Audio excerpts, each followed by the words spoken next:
When they started building in this area, obviously they were using local material.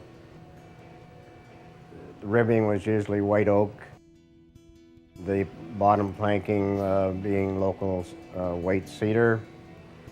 And then as they evolved into larger craft launches and whatnot, then they were importing more exotic woods like mahogany.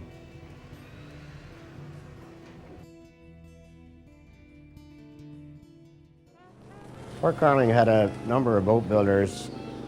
I wasn't aware of any rivalry, but I would think there probably was between Port Carling Boat Works and Dukes. They were vying for the same market. They produced virtually the same size boats.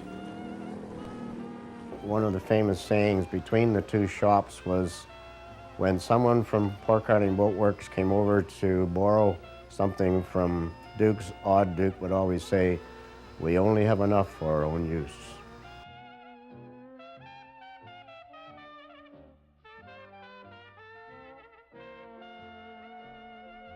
Here at Dukes, being an original boat shop, it was their idea of doing the building on the second floor and their service work and mechanical work on the lake level. Of course, it was all the new boats they produced. To get them from the second floor to the water, rather than running them down a ramp or a skid, they made provisions in the floor. There were various sections over one major slip that are lifted out individually, and thereby the boat can be picked up in belts and taken from the second floor right to the water.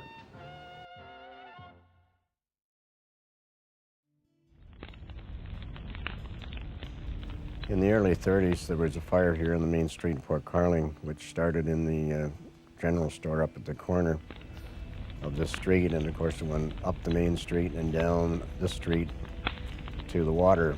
And since all the buildings were attached, of course, Dukes was destined to go as well. So in preparation for it, the boats they were working on up on the second floor, they just opened the floor up and literally pushed them out the door into the water. The other interesting thing, they got the valuables out of the office, including the safe. There were a lot of batteries stored downstairs, and they thought that they were going to explode in the fire, so they took them out and literally just threw them in the lake. As far as restoration, Dukes were certainly repairing and refinishing, but it wasn't until 77, 78 when we actually started taking in boats that were undergoing a complete restoration back to their original condition. And in the mid-80s, we had the opportunity to build a replica of Miss Canada 3. The boat was constructed right down to the last detail as far as construction, instrumentation, and all the basic fittings. The only thing that wasn't original to the boat was the engine itself.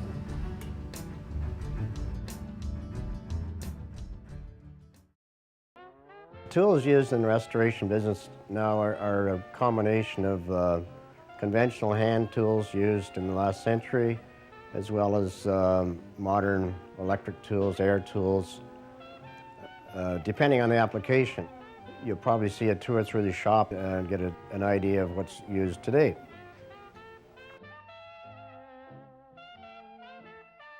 The boats that we have restored here at Dukes vary anywhere from rowboat, disc pro, through a range of American boats, Chris-Craft Century, obviously all the local boats, on up into Manettes and Ditchburns.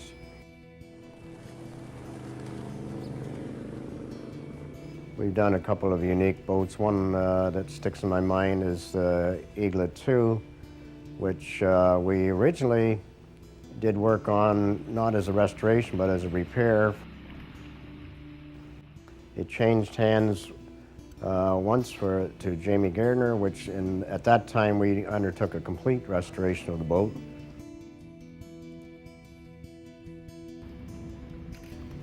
We still maintain the boat for Murray Walker and, of course, have done more restoration work since he's owned it.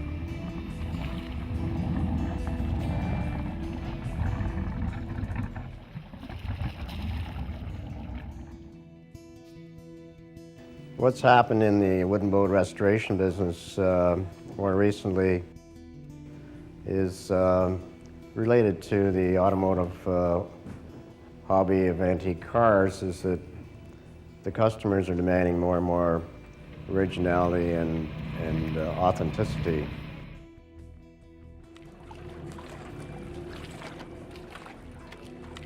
We actually put more varnish on these boats inside and out than they ever had on them originally. And this goes right through to both the construction as well as engines, fittings. This is part of the hobby. That's just what people demand.